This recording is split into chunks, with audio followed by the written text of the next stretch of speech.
সূরা বুরুজের তাফসীরের মধ্যে এক বালকের ঘটনা আসছে। ঈসা আলাইহিস সালামের পরে আমাদের নবীজির দুনিয়ায় আগমনের আগে এক জালেম বাদশা ছিল, যারা ঈসা আলাইহিস সালামের ধর্মের উপরে চলতো, তাদের উপরে অত্যাচার করত, জুলুম করত, তাদেরকে মেরে ফেলতো, কষ্ট দিত। ওই জালেম বাদশার একজন জাদুকর ছিল। জাদুকর জীবনের শেষ মুহূর্তে বৃদ্ধ হয়ে গেছে।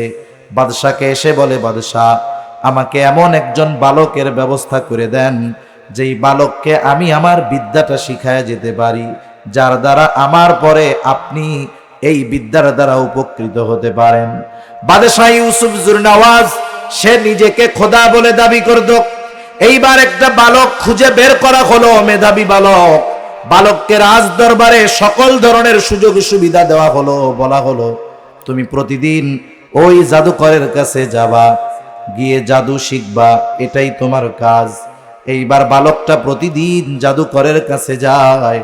যাওয়ার পথে ঈসা আলাইহিস সালামের ধর্মের অনুসারী একজন রাহেব যে কোনোভাবে তার সাথে সম্পর্ক হয়ে গেল। স্বাভাবিক কাজ কি? যার যেই কাজ মানুষকে পাইলে সে সেই কাজের দাওয়াত দেয়, ঠিক না?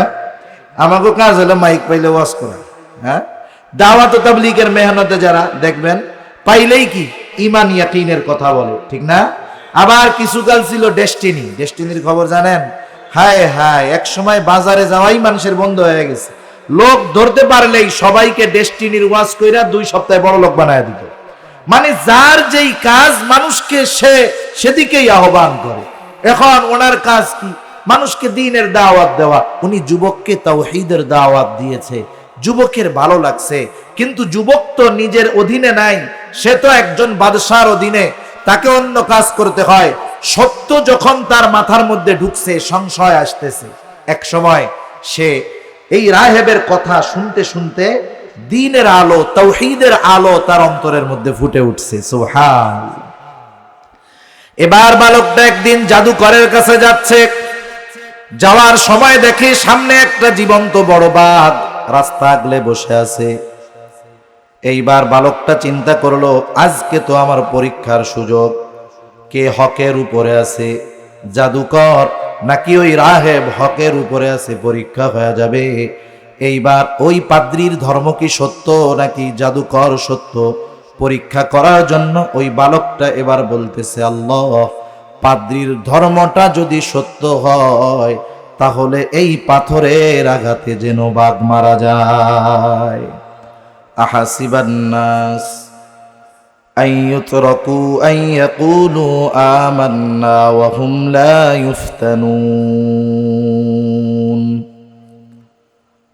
আল্লাহ রাব্বুল আলামিন বলেন, মানুষকে এটা মনে করে নাকি আইয়ুতরাকু আইয়াকুলু আমান্না ওয়া হুম লা ইফতানুন, যে তারা বলবে আমরা মুমিন, আর তাদের পরীক্ষা নেওয়া ছাড়া তাদেরকে ছেড়ে দেওয়া হবে।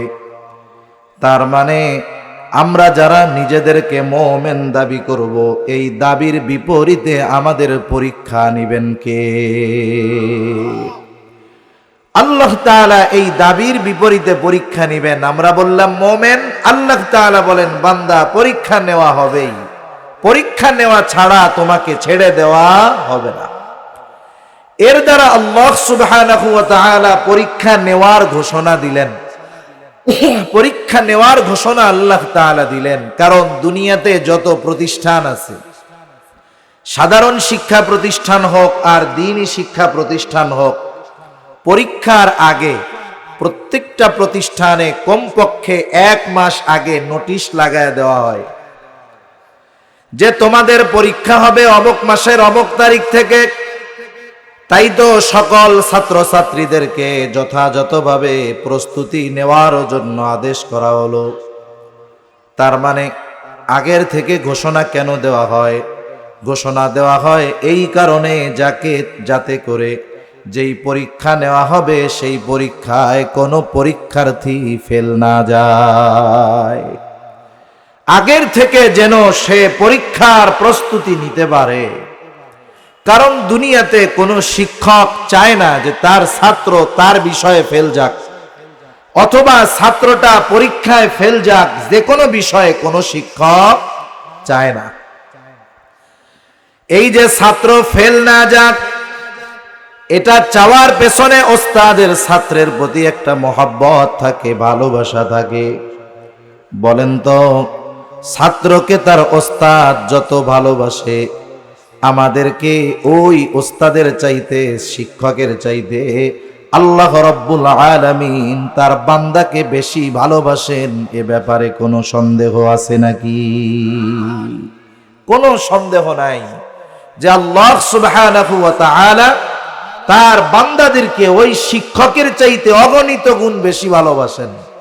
তাহলে শিক্ষক ভালোবাসার কারণে আগের থেকে ঘোষণা দিয়ে দিল, বান্দা আমার ছাত্র যেন পরীক্ষায় ফেল না যায়। আর আল্লাহ তাআলাও পরীক্ষা নেন ঠিক, কিন্তু তিনি চান না বান্দা পরীক্ষায় ফেল যাক। এজন্য বান্দার প্রতি মুহাব্বত, ভালোবাসার কারণে আল্লাহ তাআলা আগের থেকেই পরীক্ষার ঘোষণা দিয়ে দেন। সুবহানাল্লাহ। আবার যখন পরীক্ষা নিকটবর্তী হয়, যেই ওস্তাদ যেই বিষয়ে মাহের, যেই বিষয়ে যেই ওস্তাদ দক্ষ, ছাত্র তার কাছে চলে যায়। তার কাছে গিয়ে বলে হুজুর, তার কাছে গিয়ে বলে স্যার, গোটা বইয়ের মধ্যে হাজার হাজার প্রশ্ন, আপনি তো অনেক দিন যাবত এই বিষয়টা পড়াইতেছেন, পরীক্ষার হলে কোন কোন প্রশ্নগুলো আসার সম্ভাবনা আছে, একটু আমাকে একটু দাগায়া দেন। এইবার বিজ্ঞ ওস্তাদ ছাত্রদেরকে প্রশ্ন বাছাই করে দাগায়া দেয়। দাগায়া দিয়া বলে, শোনো, এই প্রশ্নগুলো তুমি যদি যথাযথভাবে আয়ত্তে আনতে পারো, আশা করা যায় পরীক্ষার হলে এই বিষয়গুলো থেকেই প্রশ্ন আসবে, তুমি গোল্ডেন এ প্লাস পাইবা, তুমি মমতাজ হতে পারবা। এইবার ওস্তাদের কাছ থেকে ছাত্র সাজেশন নিয়ে পড়াশোনায় আরো ভালো মতো মনোযোগ দেয়। আল্লাহ সুবহানাহু ওয়া তাআলা বান্দার প্রতি কত মেহেরবান, কত দয়ালু। শুধু পরীক্ষা নিবেন তা নয়, বরং কোন কোন বিষয়ের পরীক্ষা নিবেন আল্লাহ তাআলা সেটাও আমাদেরকে জানায়া দিয়েছে।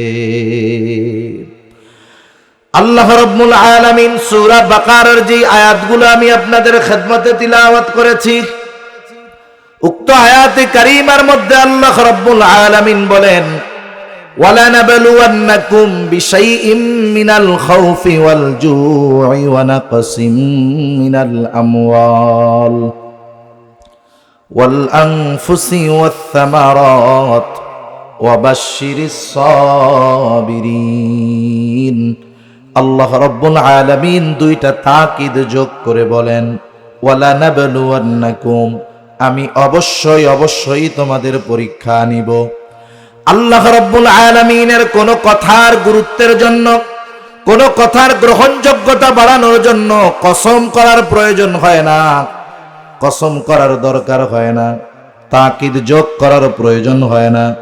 এরপরেও আল্লাহ রাব্বুল আলামিন অনেক সময় অনেক কথা বলার পূর্বে কসম করেন, অনেক কথা বলার পূর্বে আল্লাহ তাআলা তাকিদ যোগ করেন। কারণ কি?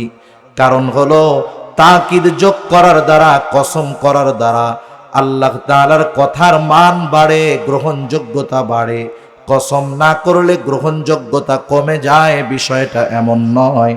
বরং আল্লাহ তাআলা কসম করেন, তাকিদ যোগ করেন আমাদের জন্য, যেন আমরা ওই বিষয়টা অতি গুরুত্বের সাথে গ্রহণ করি। স্বাভাবিক মানবীয় কিছু খাসলাত আছে, মানুষের কিছু অভ্যাস আছে। যেমন কেউ যদি কাউকে বলে, প্রত্যক্ষদর্শী সে একটা কাজ দেখে আসছে, দেখে আইসা বলে যে ওই লোকে এই কাজটা করছে, অথবা ওই জায়গায় ওই ঘটনাটা ঘটছে, তখন আর একজন বলে হাসানি। আপনাদের অঞ্চলে এটা বলে না, হাসানি, মানে কথা কি আসলেও সত্য? তার মানে সে এই কথার দ্বারা তার কথা যে অবিশ্বাস করতেছে তা নয়, বরং হাসানি বলে কি বুঝাইলো যে আসলেও তাই, সে একটু তাজ্জুব হইল আর কি। আল্লাহ তাআলা কেন কসম করেন, কেন তাকিদ যোগ করেন? আমাদের অভ্যাস হইছে, যেমন মনে করেন আপনাদের মধ্যে একজন বলল যে আমি চট্টগ্রাম যাব, কথাটা সত্য কথা, কিন্তু এই লোকটা যদি এরপরে তাকিদ যোগ করে বলে অবশ্যই আমি চট্টগ্রাম যাব, বলেন তো আগের কথার চাইতে অবশ্যই যোগ করার কারণে ওই কথার গুরুত্ব আমরা বেশি দিব না কম দিব? আবার যদি কেউ বলে আমি অবশ্যই অবশ্যই চট্টগ্রাম যাব, আগের দুই কথার চাইতে অবশ্যই অবশ্যই চট্টগ্রাম যাব এই কথার গুরুত্ব আমরা বেশি দিব। কারণ আমরা কসম যোগ করলে, তাকিদ যোগ করলে কথাটাকে একটু স্পেশাল ভাবে গুরুত্ব দেই। আল্লাহ তাআলা এই জায়গায় দুটো তাকিদ যোগ করে আল্লাহ তাআলা জানায় দিলেন, বান্দা আমি অবশ্যই অবশ্যই তোমাদের পরীক্ষা নিব। পরীক্ষাগুলো কোন কোন পদ্ধতির হবে, কোন কোন বিষয়ের হবে আল্লাহ তাআলা জানায় দিয়ে বলেন, ওয়ালা নাবলুওয়ান্নাকুম বিশাইইম মিনাল খাউফ।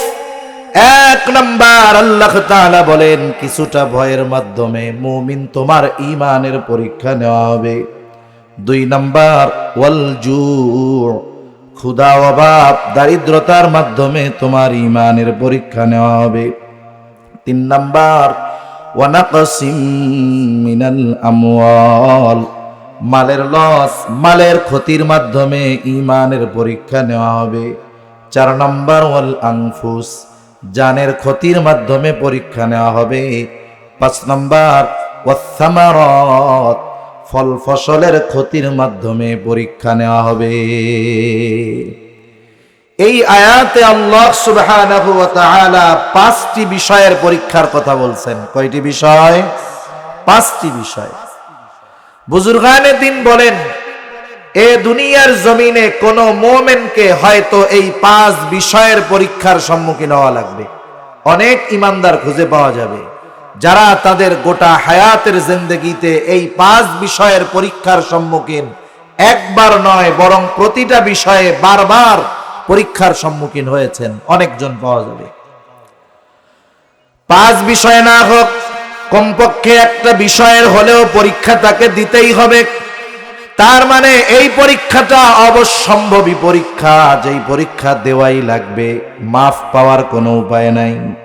তাহলে বলেন যেই পরীক্ষা সুনিশ্চিত সেই পরীক্ষায় পাশ করার ব্যাপারে প্রস্তুতি নেওয়ার দরকার আছে না নাই? সেজন্য যেই পরীক্ষা সুনিশ্চিত সেই পরীক্ষায় পাশ করার প্রস্তুতি নেওয়া, এটাই বুদ্ধিমানের কাজ। মাইকের আওয়াজটা, স্টেজের আওয়াজটা একটু বাড়াই দিতে হবে, কানে জানি আওয়াজ একটু বেশি আসে, আর আওয়াজটা ছড়াই দিয়েন। অপারেটর ভাই কই, আওয়াজটা একটু ছড়াই দেন। হ্যাঁ, আর আমার কানে আর একটু আওয়াজ আসতে হবে। তাহলে যেই পরীক্ষা সুনিশ্চিত সেই পরীক্ষার প্রস্তুতি নেওয়ার দরকার আছে না নাই? আছে। আল্লাহ রাব্বুল আলামিন পাঁচ বিষয়ের পরীক্ষার কথা বলছেন। এক নাম্বার আল্লাহ তাআলা বলেন বিশাইইম মিনাল খাউফ, মুমিন কিছুটা ভয়ের মাধ্যমে ঈমানের পরীক্ষা নেওয়া হবে।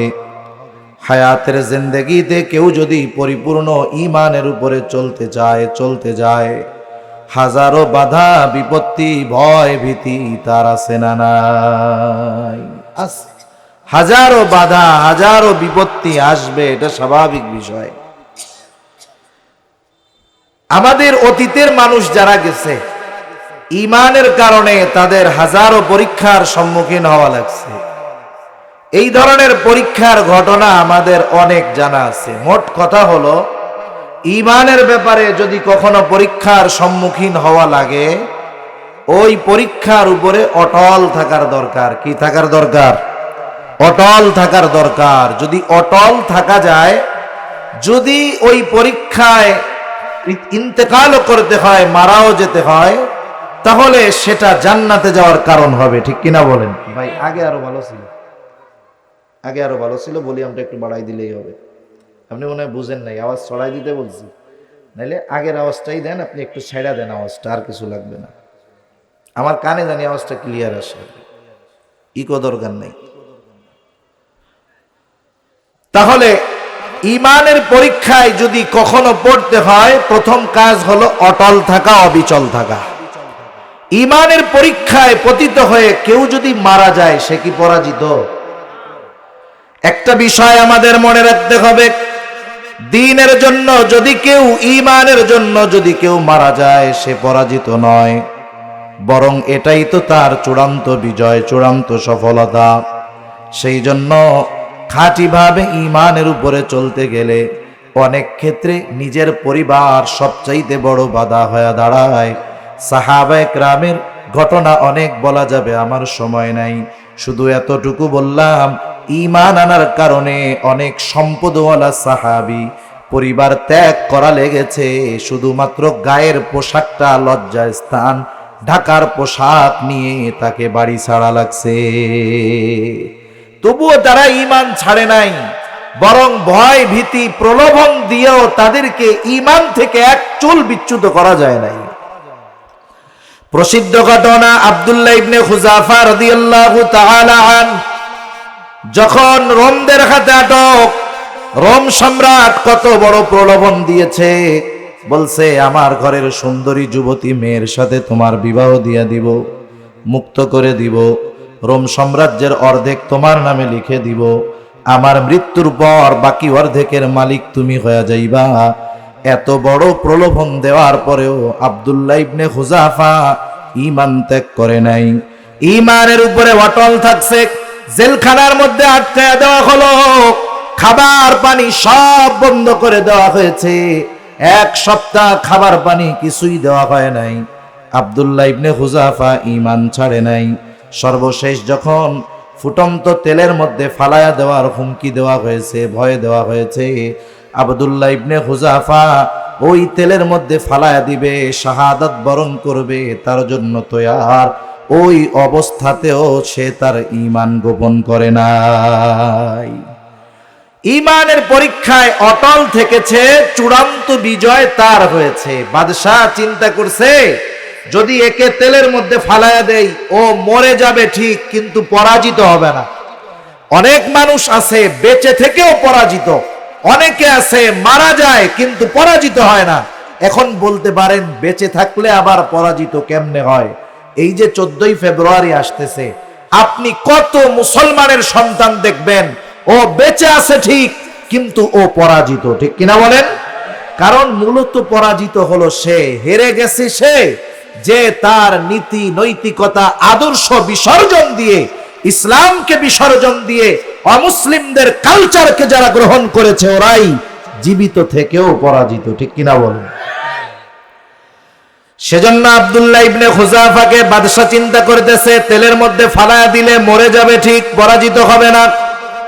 কারণ ঈমানদার ঈমানের জন্য যদি জীবন উৎসর্গ করে, এটাই তার চূড়ান্ত বিজয়।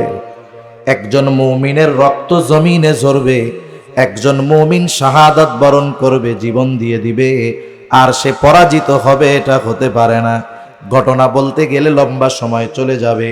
আপনারা জেনে থাকবেন, কুতিলা আসহাবুল উখদুদ, সূরা বুরুজের তাফসীরের মধ্যে এক বালকের ঘটনা আসছে। ঈসা আলাইহিস সালামের পরে আমাদের নবীজির দুনিয়ায় আগমনের আগে এক জালেম বাদশা ছিল, যারা ঈসা আলাইহিস সালামের ধর্মের উপরে চলতো, তাদের উপরে অত্যাচার করত, জুলুম করত, তাদেরকে মেরে ফেলতো, কষ্ট দিত। ওই জালেম বাদশার একজন জাদুকর ছিল, জাদুকর জীবনের শেষ মুহূর্তে বৃদ্ধ হয়ে গেছে। বাদশাকে এসে বলে, বাদশাহ, আমাকে এমন একজন বালকের ব্যবস্থা করে দেন, যেই বালককে আমি আমার বিদ্যাটা শিখায় যেতে পারি, যার দ্বারা আমার পরে আপনি এই বিদ্যার দ্বারা উপকৃত হতে পারেন। বাদশাহ ইউসুফ জুরনাওয়াজ, সে নিজেকে খোদা বলে দাবি করত। এইবার একটা বালক খুঁজে বের করা হলো, মেধাবী বালক। বালককে রাজ দরবারে সকল ধরনের সুযোগ সুবিধা দেওয়া হলো, বলা হলো, তুমি প্রতিদিন ওই জাদুকরের কাছে যাবা, গিয়ে জাদু শিখবা, এটাই তোমার কাজ। এইবার বালকটা প্রতিদিন জাদুকরের কাছে যায়। যাওয়ার পথে ঈসা আলাইহিস সালামের ধর্মের অনুসারী একজন রাহেব যে কোনোভাবে তার সাথে সম্পর্ক হয়ে গেল। স্বাভাবিক কাজ কি? যার যেই কাজ মানুষকে পাইলে সে সেই কাজের দাওয়াত দেয়, ঠিক না? আমাকে কাজ হলো মাইক পাইলে ওয়াজ করা, হ্যাঁ, দাওয়াত ও তাবলীগের মেহনতে যারা দেখবেন পাইলেই কি ঈমান ইয়াকিনের কথা বলে, ঠিক না? আবার কিছুকাল ছিল ডেস্টিনির খবর জানেন? হায় হায়, এক সময় বাজারে যাওয়াই মানুষের বন্ধ হয়ে গেছে। লোক ধরতে পারলেই সবাইকে ডেস্টিনির ওয়াজ কইরা 2 সপ্তাহে বড় লোক বানায় দিত। মানে যার যেই কাজ মানুষকে সেদিকেই আহ্বান করে। এখন ওনার কাজ কি? মানুষকে দ্বীনের দাওয়াত দেওয়া। উনি যুবককে তাওহীদের দাওয়াত দিয়েছে, যুবকের ভালো লাগছে, কিন্তু যুবক তো নিজের অধীনে নাই, সে তো একজন বাদশার অধীনে, তাকে অন্য কাজ করতে হয়। সত্য যখন তার মাথার মধ্যে ঢুকছে, সংশয় আসতেছে। এক সময় সে এই রাহেবের কথা শুনতে শুনতে দ্বীনের আলো, তাওহীদের আলো তার অন্তরের মধ্যে ফুটে উঠছে। সুবহানাল্লাহ। এবার বালকটা একদিন জাদুকরের কাছে যাচ্ছে। যাওয়ার সময় দেখে সামনে একটা জীবন্ত বড় বাঘ রাস্তা আগলে বসে আছে। এইবার বালকটা চিন্তা করলো, আজকে তো আমার পরীক্ষার সুযোগ। কে হকের উপরে আছে, জাদুকর নাকি ওই রাহেব হকের উপরে আছে, পরীক্ষা হয়ে যাবে। এইবার ওই পাদ্রীর ধর্ম কি সত্য নাকি জাদুকর সত্য, পরীক্ষা করার জন্য ওই বালকটা এবার বলতেছে, আল্লাহ, পাদ্রীর ধর্মটা যদি সত্য হয় তাহলে এই পাথরের আঘাতে যেন বাঘ মারা যায়। ছোট্ট একটা পাথর বিসমিল্লাহ বইলা মেরে দিছে বাঘের দিকে। ছোট পাথরের আঘাতে বাঘটা মরে গেছে। এখন বলেন, যখন আল্লাহর নাম নিয়ে মারলো, এখন চিন্তা করতেছে, হায়, তাহলে তো এর ধর্মটাই সত্য হবে। এইবার বালকের হৃদয়ে তাওহীদের আলো জ্বলে গেল। বালকটা এবার ওই পাদ্রীর কাছে গিয়ে বলে, পাদ্রী, ঘটনা তো এইটা, আসার সময় দেখলাম একটা বাঘ রাস্তা আগলায় বসে আছে। আল্লাহ তাআলা মুমিনের ঈমানের পরীক্ষা নেন। অনেক সময় হয় জমিনের ফসল পেকে গেছে, গাছের আম পেকে গেছে, জমিনের ধান পেকে গেছে। ওই জমির মালিক, গাছের মালিক, ক্ষেতের মালিক চিন্তা করতেছে, আগামী দিন 10 জন কৃষক নিয়ে ফসল কেটে ঘরে তুলবো। রাতের বেলায় বিছানায় ঘুমায়, হঠাৎ করে মেঘের আওয়াজ, ঝড় উঠেছে, বৃষ্টি শুরু হয়ে গেছে। বৃষ্টির সাথে সাথে আবার শিলও পড়তেছে। বলেন তো, পাকা ধানের উপরে যদি শিলা বৃষ্টি হয়, ধান তো বহুদূর খেড়েরই 12টা বেজে যাবে, ঠিক না? অনেক সময় এরকম হয়, দেখা যায় একেবারে অনেক ভালো ফসল, কিন্তু ভেতরে সব পোকায় খেয়ে দিছে। আমের মধ্যে উপরে কত সুন্দর দেখা যায়, কাটলে আমের চাইতে পোকা বেশি আমের মধ্যে, হয় কি হয় না? আল্লাহ সুবহানাহু ওয়া তাআলা এই ধরনের বিপদ আপদ মুসিবত দিয়ে আমাদের পরীক্ষা নেন। তাহলে মোট কথা, বিপদ আপদ মুসিবত দেন কে? আরো জোরে বলি, কে?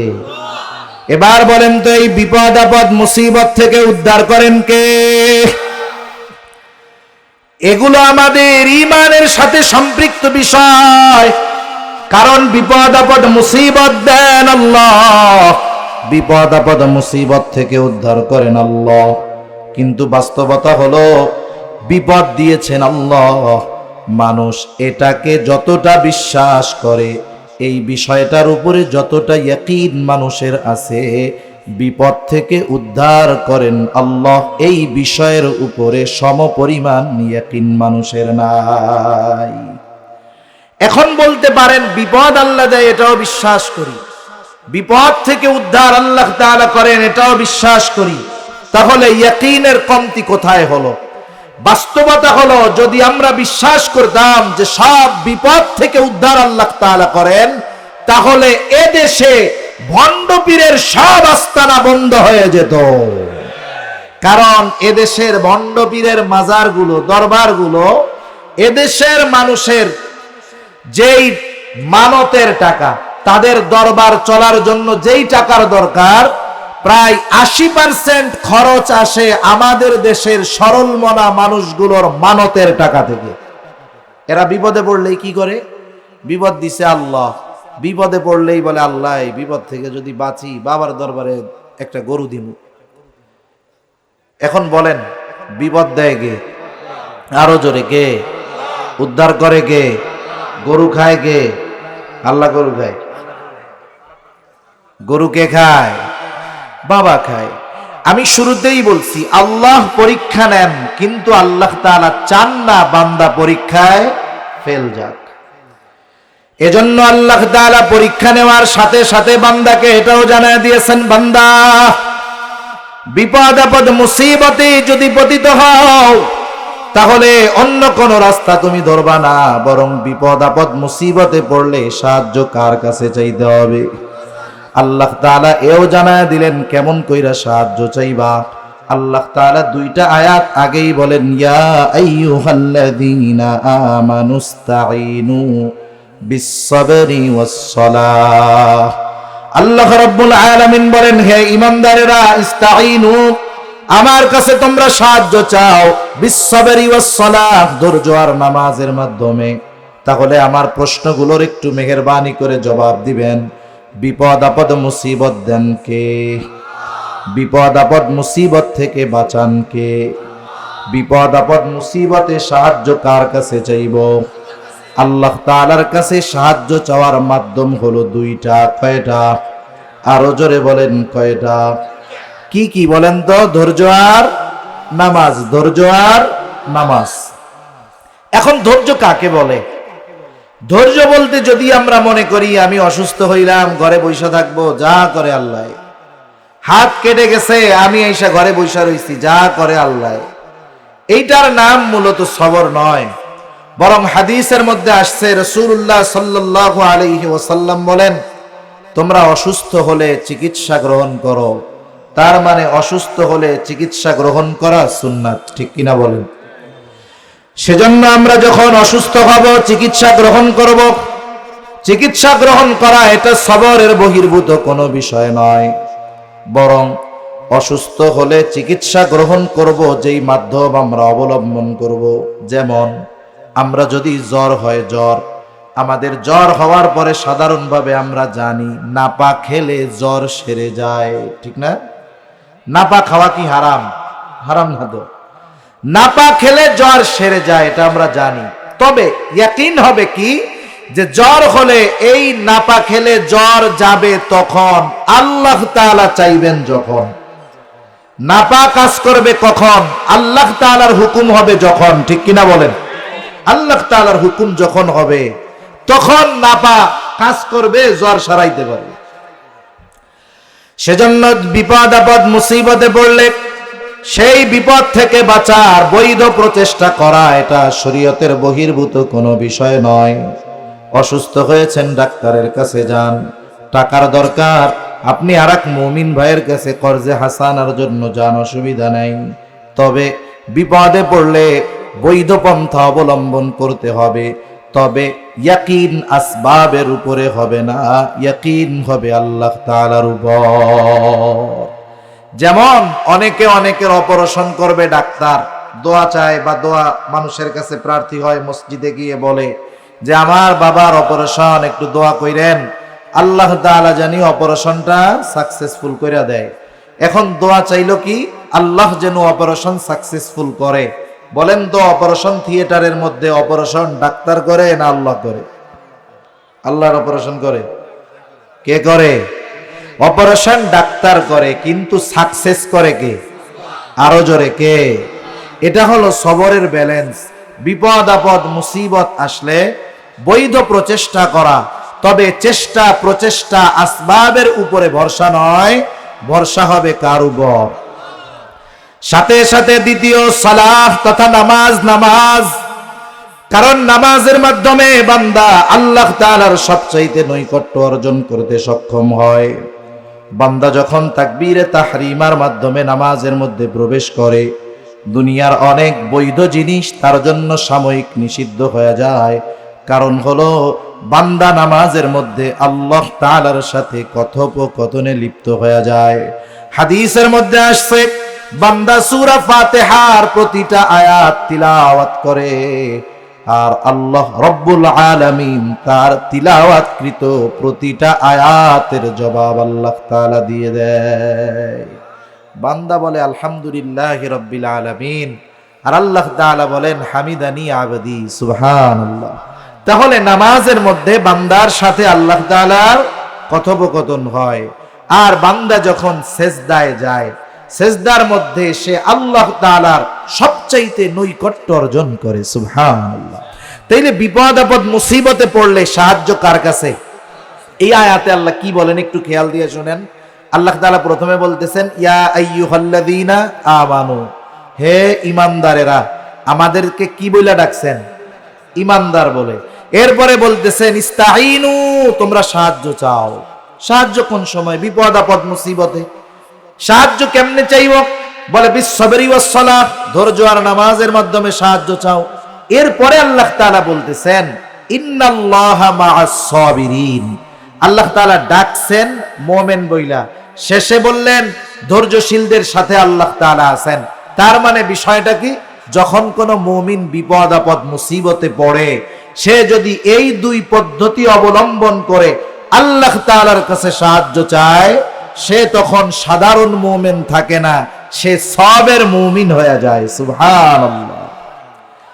আর যারা সবের মুমিন, আল্লাহ তাআলা বলেন ইন্নাল্লাহা মা'আস সাবিরিন, যারা ধৈর্য ধারণকারী তাদের সাথে আছেন কে? এইবার বলেন যারা বিপদ আপদ মুসিবতে পড়ে এই দুই পদ্ধতি অবলম্বন করে আল্লাহ তাআলার কাছে যারা সাহায্য চায়, তারা পরীক্ষায় পাস না ফেল?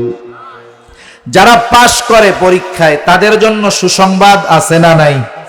আল্লাহ রাব্বুল আলামিন সেই কথাই বলেন ওয়ালানাবলুওয়ান্নাকুম বিশাইইম মিনাল খাউফি ওয়াল জুউ ওয়া নাকসিম মিনাল আমওয়ালি ওয়াল আনফুসি ওয়াত থামারাত ওয়া বাশশিরিস সাবিরিন। আল্লাহ তাআলা বলেন আমি অবশ্যই তোমাদের পরীক্ষা নিব, কিছুটা ভয়ের মাধ্যমে, ক্ষুধা অভাব দারিদ্রতার মাধ্যমে, মালের ক্ষতির মাধ্যমে, জানের ক্ষতির মাধ্যমে, ফসলের ক্ষতির মাধ্যমে। যারা এই পরীক্ষায় উত্তীর্ণ হবে তারা সবের। আর যারা সবের, আপনি তাদেরকে সুসংবাদ জানায়া দেন তথা জান্নাতের সুসংবাদ জানায়া দেন। অল্প সময় একটু খেয়াল দিয়া শুনি, তাহলে দেখেন আল্লাহ তাআলা বলতেছেন ধৈর্যশীলদের জন্য জান্নাতের সুসংবাদ, আর যারা পাশ করলো তারাই হলো সাবের মুমিন। আল্লাহ সুবহানাহু ওয়া তাআলা এরপরে ধৈর্যশীল মুমিনদের পরিচয় দিচ্ছেন। কারা? আল্লাহ তাআলা বলেন বাশশিরিস সাবিরিন আল্লাযীনা ইযা আসাবাতহুম মুসিবাহ ক্বালু ইন্না লিল্লাহি ওয়া ইন্না ইলাইহি রাজিউন। আল্লাহ তাআলা বলেন সুসংবাদ জানায়া দেন ওই সমস্ত ধৈর্যশীল বান্দাদেরকে। তারা কারা? তাদের উপরে যখন কোনো বিপদ আপদ মুসিবত পতিত হয়, তারা হতাশ হয়ে যায় না, বরং তারা বলে ইন্না লিল্লাহি ওয়া ইন্না ইলাইহি রাজিউন। এ দোয়া জানা আছে না আমাদের সবার? এক জায়গায় গিয়া জিজ্ঞাসা করছি কিসের দোয়া? কয় হুজুর মানুষ মরার দোয়া। এইটা শুধু মানুষ মরার দোয়া নয়, এটা যে কোনো ছোট বড় বিপদ আপদ মুসিবতে পড়তে হবে। শিখিয়েছেন কে? সর্বশেষ একটা দোয়া আমরা শিখে আলোচনা শেষ করব ইনশাআল্লাহ। আল্লাহ রাসূল সাল্লাল্লাহু আলাইহি ওয়াসাল্লাম সহিহ মুসলিমের হাদিস 2011-12 নম্বর হাদিস উম্মে সালামা রাদিয়াল্লাহু তাআলা আনহা থেকে বর্ণিত। নবীজি সাল্লাল্লাহু আলাইহি ওয়াসাল্লাম বলেন তোমরা যখন কোনো বিপদ আপদ মুসিবতে পতিত হবা তখন কি আমল করবা? নবীজি বলেন যখন তোমাদের মধ্যে কেউ বিপদ আপদ মুসিবতে পতিত হবে সে যেন বলে ইন্না লিল্লাহি